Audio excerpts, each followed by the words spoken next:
Les cheveux sont une expression personnelle. Cela coûte de l'argent, mais surtout, cela demande beaucoup d'efforts pour garder de beaux cheveux. Dans cette vidéo, je partage juste mon expérience.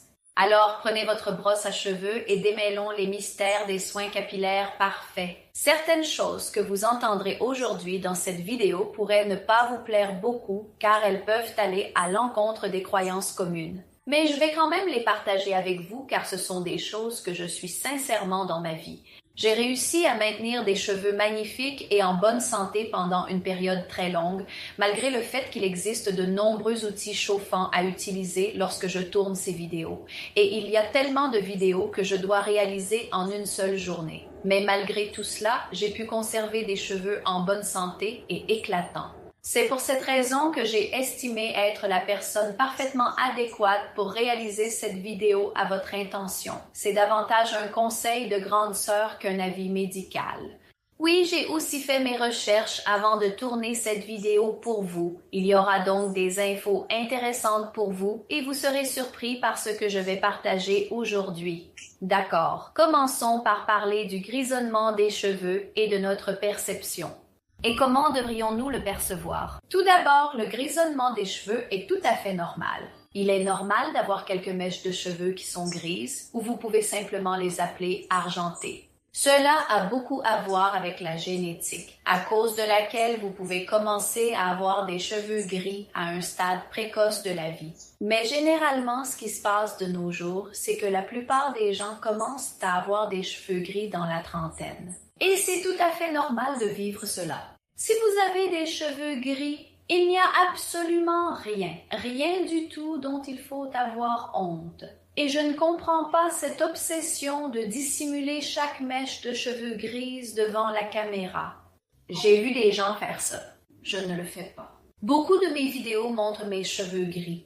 C'est tout à fait normal, car plus vous vous engagez dans ce type de réflexion où vous remettez en question votre apparence et comment vous vous présentez, plus vous succombez à ces sentiments superficiels de vouloir être esthétiquement plaisant à l'extérieur plutôt que de rendre votre intérieur magnifique. Bien sûr, l'apparence extérieure est importante, elle joue indéniablement un rôle dans votre bien-être global, mais l'intérieur est véritablement plus essentiel.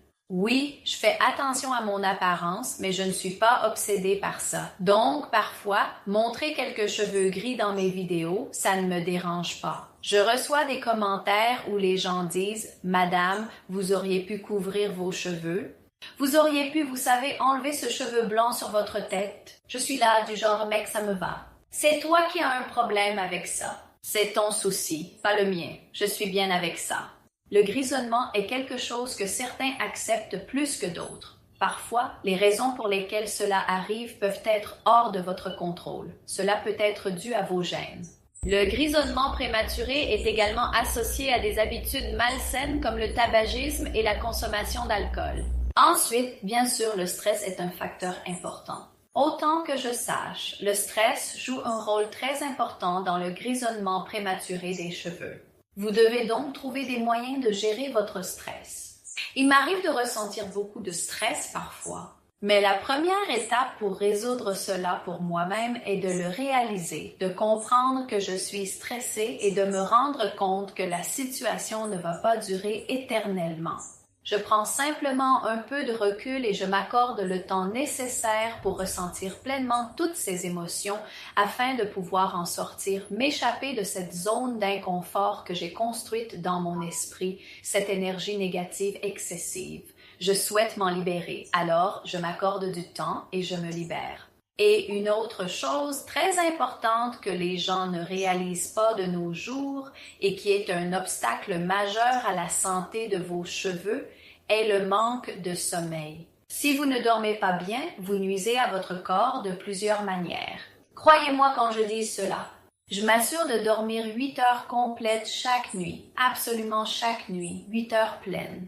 Pas même 1 heure de moins, car c'est quelque chose que j'apprécie vraiment. Cela préserve l'intégrité de ma journée suivante. Je me sens en bonne santé, je me sens énergique. Je me sens motivée pour travailler, me lever le matin et faire mes affaires. Et cela m'aide à faire face à l'anxiété et au stress qui accompagnent. Avec les bons côtés du travail, j'ai des cheveux gris. Bien sûr, j'en ai. Je me fais teindre les cheveux. Je vais aborder toutes ces choses dans les 7 conseils que j'ai préparés pour vous. 7 conseils, d'accord. Chacun de ces conseils est vraiment extrêmement important. Et je suis toutes ces choses dans ma vie. Donc, oui, avant de commencer, il y a quelques autres choses que je veux partager avec vous. Et ensuite, nous allons plonger dans le sujet. Maintenant, une chose que je veux clarifier avant de commencer à parler des points, c'est le traitement à la kératine. Beaucoup de gens aiment vraiment le traitement à la kératine et en sont partisans.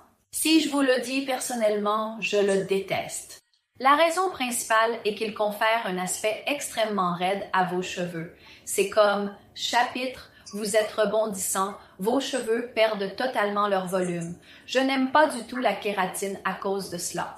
Mais bien sûr, la kératine a ses avantages. Cela peut être très bénéfique pour les personnes qui ont les cheveux très secs. Je n'ai pas les cheveux très secs, donc je préfère l'éviter parce que j'aime avoir du volume dans mes cheveux. J'aime avoir du volume, ce que la kératine enlève complètement. Donc, si vous faites un traitement à la kératine, c'est un traitement protéiné. Ils ajoutent des protéines à vos cheveux. Vos cheveux contiennent naturellement des protéines. Donc, ce qu'ils font, c'est qu'ils introduisent davantage de ces protéines dans vos cheveux, ce qui augmente le poids de la mèche de cheveux. Et lorsque la mèche de cheveux devient plus lourde, elle tombe droite. Une autre raison pour laquelle la kératine est extrêmement mauvaise pour moi et pour tout le monde, c'est à cause des fumées qui émanent du traitement. Elles sont cancérigènes, elles sont très dangereuses. Et si vous avez recours à ce traitement encore et encore, vous devez couvrir votre nez aussi correctement que possible. Maintenant, j'ai quelques recommandations générales à vous donner, puis nous discuterons des conseils spécifiques que je suis pour prendre soin de mes cheveux. Tout d'abord, tresser est une excellente pratique. Si vous tressez vos cheveux, vous diminuez leur exposition à la saleté et à la poussière extérieure. Donc, tresser vos cheveux aide à les garder propres. Aussi, ceux avec des pellicules devraient éviter l'huile dans leurs cheveux. Je sais que cela peut aller à l'encontre de la croyance populaire d'ajouter plus d'huile capillaire si vous avez des pellicules. Certaines personnes pourraient avoir cette idée, mais j'en suis absolument certain. Je l'ai lu dans les sources les plus fiables et je l'ai entendu des personnes les plus dignes de confiance de cette industrie, de ce domaine, disant que si vous avez des pellicules, c'est à cause d'un cuir chevelu excessivement gras. Donc, si vous appliquez davantage d'huile, vous augmentez vos problèmes. Vous augmentez vos pellicules. Donc, évitez l'huile si vous avez des pellicules. Aussi, le chlore nuit aux cheveux. Donc, si vous nagez, couvrez bien vos cheveux. Évitez le contact avec le chlore car il enlève les huiles naturelles, comme l'exposition excessive au soleil nuit à votre peau. C'est pareil pour vos cheveux car vos cheveux font aussi partie de votre peau. C'est pourquoi vous consultez un dermatologue s'il y a un problème avec vos cheveux, n'est-ce pas? Parce que derma signifie peau.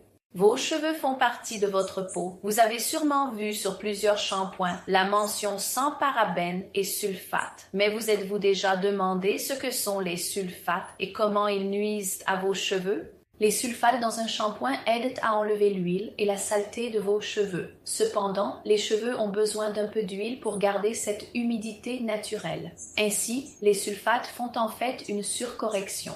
C'est pourquoi, à long terme, les sulfates créent de la sécheresse dans vos cheveux. Parlons des parabènes. Les parabènes ont été utilisés dans les shampoings depuis longtemps pour contrôler la croissance des moisissures, pour contrôler la croissance bactérienne dans le shampoing et pour leur donner une plus longue durée de vie. Cela permet aux shampoings de résister aux conditions difficiles de fabrication et de stockage. Cependant, ce n'est pas bon pour vous, ce n'est pas bon pour votre peau. En plus de cela, ils sont peu coûteux, raison pour laquelle les entreprises les utilisaient beaucoup dans nos anciens shampoings que nous avions auparavant. Aujourd'hui, la plupart des shampoings n'ont plus de parabènes. C'est devenu une tendance marketing mondiale. Passons maintenant au point à discuter. Comment je prends soin de mes cheveux? J'ai quelques extraits à vous montrer pour vous montrer comment je vis ma vie et un peu comment je prends soin de mes cheveux. J'espère que vous apprécierez ces extraits. D'abord, la couleur des cheveux. Est-ce que je colore mes cheveux? Oui, bien sûr. Cependant, je n'ai jamais, au grand jamais, eu recours à la décoloration de mes cheveux lorsque je vais dans un salon. C'est la première chose que je leur mentionne lorsqu'ils doivent colorer mes cheveux. Vous n'utilisez pas de décolorant sur mes cheveux. Le décolorant est utilisé pour faire ressortir tout ce que vous avez, enlever tout le noir que vous avez dans vos cheveux, la mélanine, il enlève toute la mélanine de vos cheveux, laissant vos cheveux absolument secs à long terme. Donc, si vous décolorez vos cheveux, il y a certaines couleurs que vous ne pouvez pas appliquer directement sur vos cheveux car elles ne prendront pas. Par exemple, si j'applique du rouge sur mes cheveux, cela ne va pas se voir car la couleur naturelle sera plus visible que le rouge que j'applique. C'est pourquoi ils disent qu'il faut enlever votre couleur naturelle en utilisant de l'eau de Javel. Ensuite, nous ajouterons une couche supplémentaire de rouge pour que le rouge apparaisse. Mais à long terme, c'est très mauvais pour vos cheveux. C'est pourquoi je n'utilise que des couleurs qui peuvent être appliquées sans décoloration, uniquement les bruns clairs et les teintes claires. De nos jours, il existe tellement d'options disponibles pour avoir ces mèches sur le marché. Il suffit, vous savez, de les clipser, de les attacher, de simplement clipser ces mèches et vous pouvez profiter de cheveux colorés puis les retirer quand vous avez fini. La décoloration rend vos cheveux extrêmement cassants. Ce qu'elle fait, c'est qu'elle modifie considérablement la structure protéique de vos cheveux.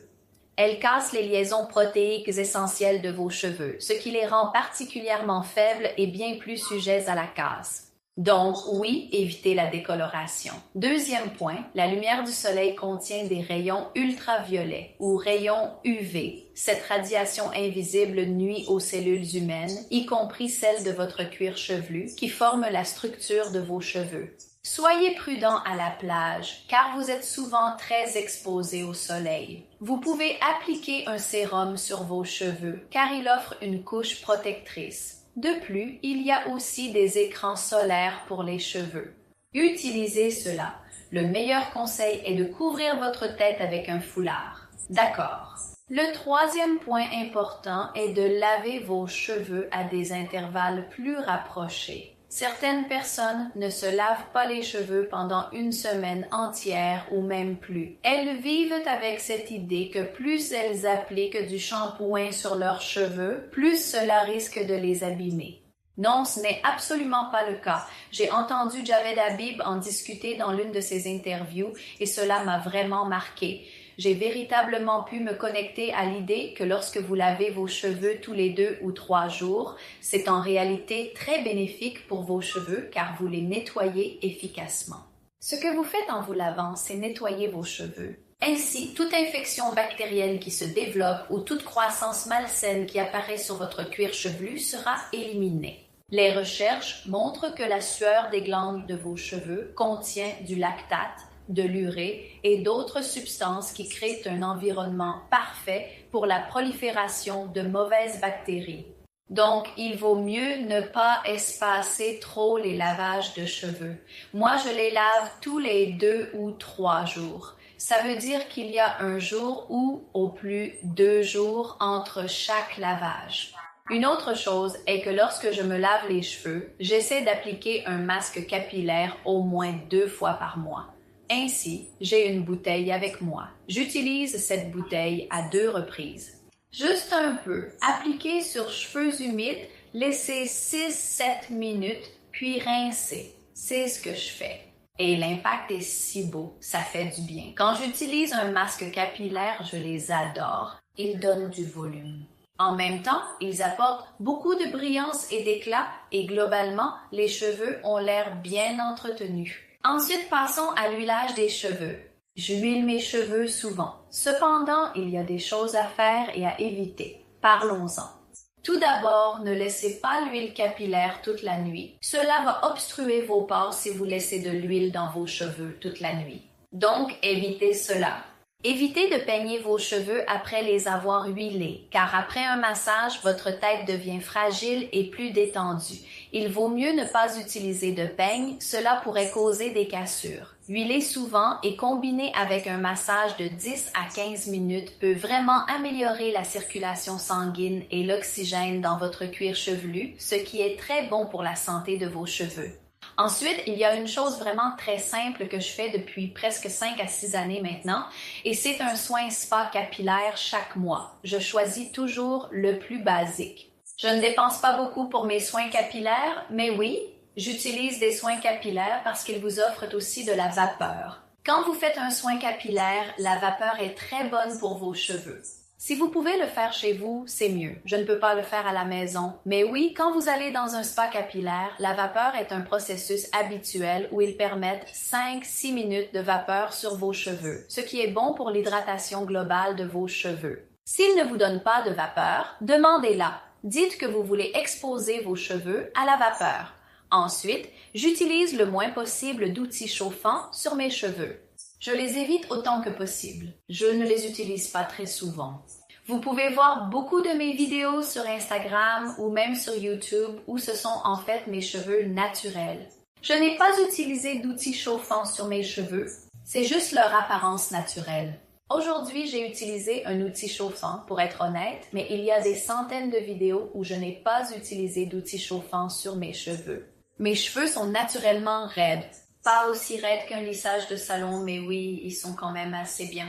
Je peux tourner des vidéos confortablement avec le type de cheveux que j'ai. C'est grâce à l'hygiène de santé que je suis correctement.